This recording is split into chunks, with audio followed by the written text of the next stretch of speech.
നമ്മൾ ഒരു crop top ആണ് ചെയ്യാൻ പോകുന്നത് കേട്ടോ. ഇപ്പൊ കല്യാണത്തിനൊക്കെ പോകുമ്പോൾ ഇടാൻ പറ്റിയ നല്ല ഭംഗിയുള്ളൊരു ടോപ്പാണ്. നമ്മൾ എല്ലാവരും ചുരിദാറും അതുപോലെ തന്നെ സാരി ഗൗണൊക്കെ അല്ലേ യൂസ് ചെയ്യുന്നത്. അപ്പൊ ഇതിനൊരു വെറൈറ്റി ആയിട്ട് നല്ല ഫ്ലെയർ ആയിട്ടുള്ള അംബ്രല്ല സ്കേർട്ടും അതിന് കൂടി ഇടാൻ പറ്റിയ ഒരു ക്രോപ്പ് ടോപ്പും കൂടി ചെയ്തെടുക്കാം കേട്ടോ. അപ്പോൾ കഴിഞ്ഞ ദിവസത്തെ വീഡിയോയിൽ ഞാനപ്പോ ഫുൾ ഫ്ലെയർ അംബ്രല്ല സ്കേർട്ട് കാണിച്ചായിരുന്നു. ഇന്ന് അതിന്റെ സെക്കൻഡ് പാർട്ട് ആയിട്ടുള്ള ക്രോപ്പ് ടോപ്പ് ആണ് ചെയ്യാൻ പോകുന്നത്. അതിനായിട്ട് ഞാൻ ഇവിടെ ഒരു നെറ്റിന്റെ ഫാബ്രിക് ആണ് എടുത്തിരിക്കുന്നത് കേട്ടോ. ബ്ലാക്ക് ആണ്, 1/2 മീറ്റർ മതി. ഇനി നമുക്ക് ഇതിന് ലൈനിങ് ആയിട്ട്, ലൈനിങ് തുണി എടുക്കരുത്, ഇതുപോലത്തെ റയോൺ തുണിയോ ഇല്ലെങ്കിൽ ക്രേപ്പിന്റെ തുണിയോ വാങ്ങിക്കുക കേട്ടോ. അതും ഒരു 1/2 മീറ്റർ എടുത്തിട്ടുണ്ട്. ഇനി നമുക്ക് നമ്മുടെ അളവിലേക്ക് ഇതിനെ ഒന്ന് ആക്കിയെടുക്കാം. ആദ്യമേ 2ആയിട്ട് മടക്കിയെടുക്കാം, അതിനുശേഷം ഒരു മടക്കും കൂടെ. അപ്പൊ ഞാൻ ഇതിന്റെ മോൾക്കാണ് ചെയ്യുന്നത്. മോൾക്ക് 11 വയസ്സാണ്. അപ്പോൾ ഈ ഒരു അളവിലായിരിക്കും കാണിക്കാൻ പോവുക. വലിയവരാണെങ്കിൽ അവരുടെ അളവിൽ ചെയ്യാം. നമുക്ക് ആദ്യമേ ഇതില് ലെങ്ത് മാർക്ക് ചെയ്യാം. ഞാനിപ്പോ മോൾക്ക് ലെങ്ത് കൊടുക്കുന്നത് 14 ഇഞ്ചാണ്. അതിന് കൂടെ 1.5 ഇഞ്ച് തയ്യൽ തുമ്പും കൂടി ചേർത്തിട്ട് 15.5 ഇഞ്ചാണ് ലെങ്ത് വേണ്ടത്. അതിങ്ങനെ സ്ട്രെയിറ്റ് ആയിട്ട് ഒരു ലൈൻ വരച്ചു കൊടുക്കാം കേട്ടോ. അത് കഴിയുമ്പോൾ നമുക്കിതില് ഷോൾഡർ മാർക്ക് ചെയ്യാം. ഷോൾഡർ അളവ് വരുന്നത് 5 ഇഞ്ചാണ്. ഞാനപ്പോൾ ഒരു 2 ഇഞ്ചും കൂടി ചേർക്കുന്നുണ്ട്. കാര്യം സ്ലീവ് എക്സ്ട്രാ ചെയ്യുന്നില്ല. അതിനെ കൂടി ഉള്ള സ്ലീവ് അങ്ങോട്ട് എടുക്കുവാണ് കേട്ടോ. ഈ ഭാഗത്ത് നിന്ന് നമുക്ക് സ്ലീവിന്റെ ഓപ്പൺ സൈഡ് മാർക്ക് ചെയ്യാം. അതൊരു 5 ഇഞ്ചോളം ഉണ്ട്. അതിങ്ങനെ സ്ട്രെയിറ്റ് വരച്ചു കൊടുക്കാം.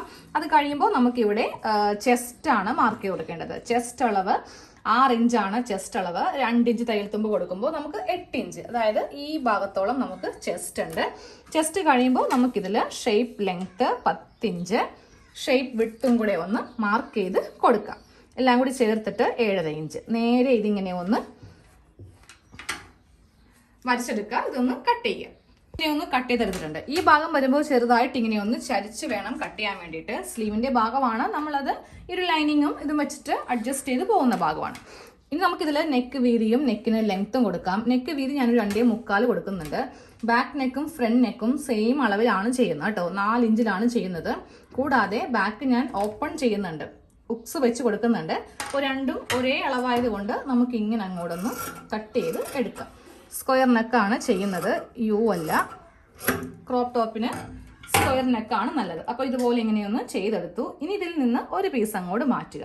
രണ്ടാമത്തെ പീസ് ഇങ്ങനെ തന്നെ വെച്ച് കൊടുത്തിട്ട് നമുക്കിതിൻ്റെ സെൻറ്റർ ഭാഗം ഒന്ന് ഫുള്ളായിട്ടൊന്ന് ഓപ്പൺ ചെയ്യാം.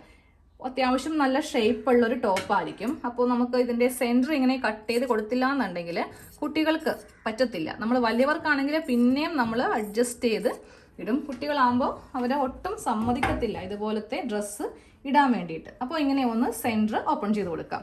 ഇനി നമുക്കിതൊന്ന് കട്ട് ചെയ്തെടുക്കാം കേട്ടോ. ഈ തുണിയിലൊന്ന് കട്ട് ചെയ്ത് കൊടുക്കാം. ഇതേ അളവിൽ 2 കഷ്ണം കട്ട് ചെയ്യുക. നെക്ക് കട്ട് ചെയ്യരുത്, ഇങ്ങനെ അങ്ങോട്ട് വെച്ചിട്ടൊന്ന് കട്ട് ചെയ്ത് അങ്ങോട്ട് എടുക്കാം.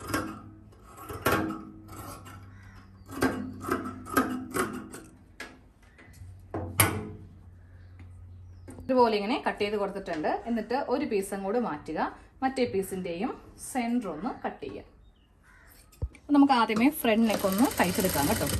ഫ്രണ്ട് പാർട്ട് ഇങ്ങനെ അങ്ങോട്ട് തയ്ച്ചെടുത്ത് കഴിഞ്ഞു. ഫ്രണ്ട് പാർട്ട് തയ്ക്കുമ്പോൾ ഇതിന്റെ ഈ ഒരു ആംഹോളിന്റെ ഭാഗം, ചെസ്റ്റിന്റെ ഭാഗം, താഴെ ഭാഗമൊക്കെ ഇങ്ങനെ ലൈനിങ്ങുമായിട്ടൊന്ന് അറ്റാച്ച് ചെയ്തെടുക്കാം കേട്ടോ. ഇനി നമുക്ക് ബാക്ക് ചെയ്യാം. ബാക്ക് ചെയ്യുമ്പോൾ നല്ല വശവും തമ്മിൽ ഇങ്ങനെ ഇട്ട് കൊടുക്കുക. ഈ ഭാഗം തയ്ക്കുക, ഈ ഭാഗം തയ്ക്കുക. അത് കഴിഞ്ഞിട്ട് നമുക്ക് ലാസ്റ്റ് വേണം ഉക്സും അയ്യും വെക്കുന്ന ഭാഗം തയ്ക്കാൻ വേണ്ടിയിട്ട്. നെക്ക് തയ്ച്ച് കഴിയുമ്പോൾ നമുക്ക് ഇവിടെ ചെറിയൊരു കട്ടിങ് ഒന്ന് ചെയ്ത് കൊടുക്കുക. ഇനി നേരെ നമ്മൾ ഇതിന്റെ ഷോൾഡർ ഒന്ന് തയ്ച്ച് വെക്കാൻ പോവാം കേട്ടോ. ഷോൾഡർ തയ്ക്കുമ്പോൾ ഇതിങ്ങനെ ഒന്ന് ഓപ്പൺ ചെയ്യുക. എന്നിട്ട് ഇതിന്റെ അകത്തേക്ക് ഇതിങ്ങനെ കടത്തി വെക്കാം. എന്നിട്ട് വേണം ഈ ഭാഗം ഇങ്ങോട്ടേക്ക് ഇട്ടിട്ട് ഇവിടെ ഷോൾഡർ കൂട്ടാൻ. സെയിം അതുപോലെ തന്നെ ഇതിങ്ങനെ ഓപ്പൺ ചെയ്യുക, ഇതിങ്ങനെ വെക്കുക. ഇതിന്റെ അകത്ത് കൂടി ഇങ്ങനെ വെച്ചിട്ട് വേണം ഷോൾഡറും ഓപ്പൺ തയ്ക്കാൻ വേണ്ടിയിട്ട്. ഷോൾഡർ കൂട്ടി കഴിയുമ്പോൾ നമുക്ക് ഈ ഭാഗമൊക്കെ ഒന്ന് തയ്ച്ചെടുക്കാം കേട്ടോ. അതിനുശേഷം ഉക്സും ഐയും വെക്കുന്ന ഭാഗം ചെയ്യാം. ഞാൻ അപ്പോൾ ഉക്സ് വെക്കുന്ന ഭാഗം ഇങ്ങനെ ഒന്ന് ഫിനിഷ് ചെയ്ത് കൊടുത്തിട്ടുണ്ട്. ഇനി ഐ വെക്കുന്ന ഭാഗം ചെയ്യാൻ പോവാം കേട്ടോ.